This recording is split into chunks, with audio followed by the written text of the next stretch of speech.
नमस्कार, सुप्रभात। राजस्थान में आपका स्वागत है। मैं हूं आपके साथ सुमित गुप्ता और बुलेटिन की शुरुआत में बात चल रहे अनशन की, जो अब खत्म हो गया है। मांग मान ली गई है। उदयपुर में हाईकोर्ट बेंच की मांग को लेकर चल रहा आमरण अनशन समाप्त हो गया है। बीती रात मंत्री श्रीचंद कृपलानी ने शांतिलाल चपलोत को जूस पिलाकर उनका अनशन खत्म करवाया। इससे पहले सरकार और हाईकोर्ट बेंच संघर्ष समिति के प्रतिनिधियों के बीच वार्ता चली। मुख्यमंत्री के प्रस्ताव पत्र के बाद अधिवक्ता माने और अनशन समाप्त किया। अब 19 मई को मुख्यमंत्री के साथ वकीलों के प्रतिनिधि मंडल की बैठक होगी। वहीं दूसरी ओर वार्ता पूरी होने तक वकील कार्य बहिष्कार कर क्रमिक अनशन जारी रखेंगे। उदयपुर में हाईकोर्ट बेंच की मांग को चल रहे आंदोलन के तहत शुरू हुआ आमरण अनशन 41 घंटे बाद अब खत्म हो चुका है और हमारे साथ में इस समय मंत्री श्रीचंद कृपलानी मौजूद हैं। हम उनसे बात करेंगे। मंत्री जी, पूरी रात सरकार ने भी मेहनत की है, वार्ता का दौर चला, क्या निष्कर्ष निकल गया है? देखिए, मैं धन्यवाद देना चाहता हूँ राजस्थान की मुख्यमंत्री माननीय वसुंधरा जी को, हमारे गृह मंत्री जी को और जिन एडवोकेट्स ने, वकीलों ने या जनता के सहयोग से जो ये आंदोलन किया, उन सबको धन्यवाद देता हूँ। क्योंकि हाईकोर्ट बेंच उदयपुर में बने, ये भावना सिर्फ वकीलों की नहीं है, पूरे मेवाड़ क्षेत्र के लोगों की। और उस भावना के अनुरूप ही हमने मुख्यमंत्री जी से निवेदन किया और मुख्यमंत्री जी ने कहा कि एक बार बैठ के अपन वार्ता करें, क्योंकि कोई भी समस्या का समाधान बिना वार्ता के नहीं निकल सकता। और मैं धन्यवाद देना चाहता हूँ मुख्यमंत्री जी को और विशेष रूप से शांतिलाल जी चपलोत साहब को, सामोता जी को, जिन्होंने इस मांग को लेकर आमरण अनशन किया। और मैं भगवान से ही प्रार्थना करूंगा कि निश्चित रूप से इसका अच्छा रास्ता निकलेगा। मुख्यमंत्री जी ने जयपुर इनको बुलाया है।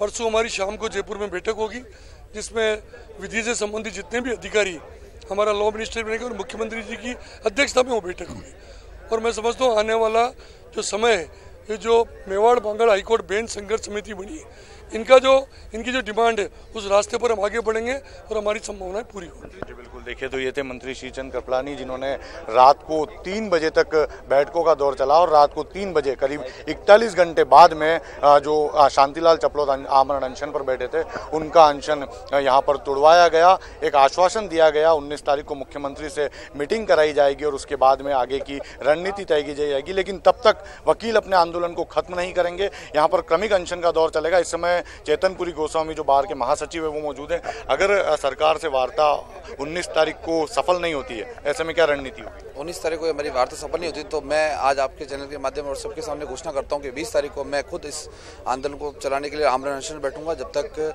सरकार इसमें सकारात्मक रूप नहीं ले। इसलिए करीब 3:15 बजे का समय हो रहा है, लेकिन यहाँ पर बड़ी तादाद में अधिवक्तागण मौजूद हैं। इसके अलावा प्रशासनिक अमला पूरा यहाँ पर मौजूद है, पुलिस का जाब्ता भी मौजूद है और 3 बजे अनशन को यहाँ पर तोड़वाया गया। एक आश्वासन दिया गया, 19 तारीख को मुख्यमंत्री से मीटिंग कराई जाएगी और उस मीटिंग में जब यहाँ का प्रतिनिधि मंडल जाएगा और मीटिंग होगी तो उसके बाद में निष्कर्ष निकलेगा कि हाईकोर्ट बेंच उदयपुर में कैसे आएगी, इसको लेकर सरकार की क्या रणनीति है। कैमरा पर्सन जमाल खान के साथ कपिल श्रीमाली, न्यूज़ 18 उदयपुर। तो बात से बन गई बात। बढ़ते अगली खबर की और बात अब पुलिस की सफलता की। झुंझुनू पुलिस को एक बड़ी सफलता हाथ लगी है। पुलिस ने हरियाणा के कुख्यात बदमाश सतीश उर्फ सुंडा को गिरफ्तार किया है। साथ ही सुंडा के 3 साथी भी पुलिस के हत्थे चढ़े हैं। पुलिस ने सभी को सीतसर से गिरफ्तार किया है। गिरफ्तार आरोपियों के कब्जे से 2 देसी कट्टे, 1 पिस्टल सहित 18 जिंदा कारतूस बरामद किए गए हैं। इसके अलावा आरोपियों के पास से एक DI जीप और एक स्कूटी भी जब्त की गई है। साथ ही 5 मोबाइल भी जब्त किए गए हैं। आपको बता दें कि सतीश उर्फ सुंडा बीकानेर जेल से पैरोल पर फरार चल रहा था।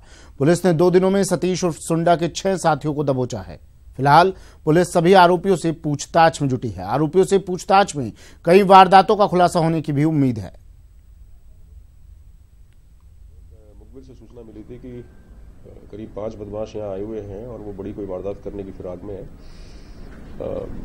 ऐसी जानकारी मिली थी कि उनकी कोई गाड़ी है, वो कहीं पड़ी है, जिसको वो ठीक करा रहे हैं। वहाँ पर सादा वस्त्रों में आदमी लगा करके दिन भर निगरानी रखी गई। शाम को एक व्यक्ति उस गाड़ी के बारे में जब लेने आया वहाँ पे, तो उसको पहले पकड़ा गया। तो उसके पास, वो स्कूटी पे आया था, उसके पास एक देशी कट्टा लोडेड था। कुल 5 कारतूस उसके पास थे। सभी जवान वहाँ की घेराबंदी की गई। घेराबंदी करके वहाँ दबिश दी गई, तो वहाँ से कुंदन, आकाश और सतीश इनको गिरफ्तार किया गया। सफेद कलर की बोलेरो गाड़ी आई, उसमें 3 बदमाश थे, उनको रोकने का प्रयास किया तो वो है नाकाबंदी कर रहे जवानों को मारने का प्रयास करते हुए अपनी गाड़ी को भगा कर ले गए। उनका पीछा करने पर सामलौद गांव के पास पीछा करके और उन तीनों व्यक्ति को पकड़ लिया। और खबर अलवर से, जहां एक फैक्ट्री में आग लग गई है। NDDB फैक्ट्री में आग लगी है। MAI स्थित ये इस फैक्ट्री में आग लगी है। फैक्ट्री में गत्ते बनाए जाते थे और कड़ी मशक्कत के बाद अब आग पर काबू पा लिया गया। दमकलों को सूचना दी गई, दमकल की गाड़ियां मौके पर पहुंची और आग को काबू में किया गया। अलवर से सहयोगी राजेंद्र फोनलाइन पर जुड़ गए हैं। राजेंद्र, क्या जानकारी, क्या कारणों का पता चल पाया है किस वजह से ये आग लगी? जी, फैक्ट्री में कुछ गत्ते का बड़ा सारा स्टोर पड़ा हुआ था। वहाँ बताया जा रहा है कि किसी शॉर्ट सर्किट की वजह से ये आग लग पाई और आग धीरे धीरे इतनी विकट फैल गई थी कि कई गाड़ियां, दमकल की गाड़ियां मौके पे बुलानी पड़ी और करीब 2 घंटे की मशक्कत के बाद आग पर काबू पाया गया। जिस वक्त ये हादसा हुआ, जिस वक्त आग लगी, क्या फैक्ट्री में कोई कर्मचारी मौजूद था? जी, फैक्ट्री में कर्मचारी काम कर रहे थे। उन्हें फिर जैसे ही आग की सूचना मिली उन्हें दूर कर दिया गया और चूंकि ये बाहर की तरफ जो प्लांट था उसकी दूसरी साइड में ये आग लगी थी, इसलिए कर्मचारियों को कुछ खतरा की स्थिति नहीं थी। लेकिन उसके बाद भी एहतियात के तौर पर अतिरिक्त फायर ब्रिगेड की गाड़ियां मौके पर बुला ली गई थी, जिसकी वजह से आग पर कोई जनहानि नहीं हो पाई। जी, चलिए, शुक्रिया राजेंद्र तमाम जानकारी के लिए। अलवर से सहयोगी राजेंद्र बता रहे थे, गत्ता बनाने वाली फैक्ट्री में लगी भीषण आग, इसके बाद दमकल को सूचना दी गई और आग पर काबू पाया गया।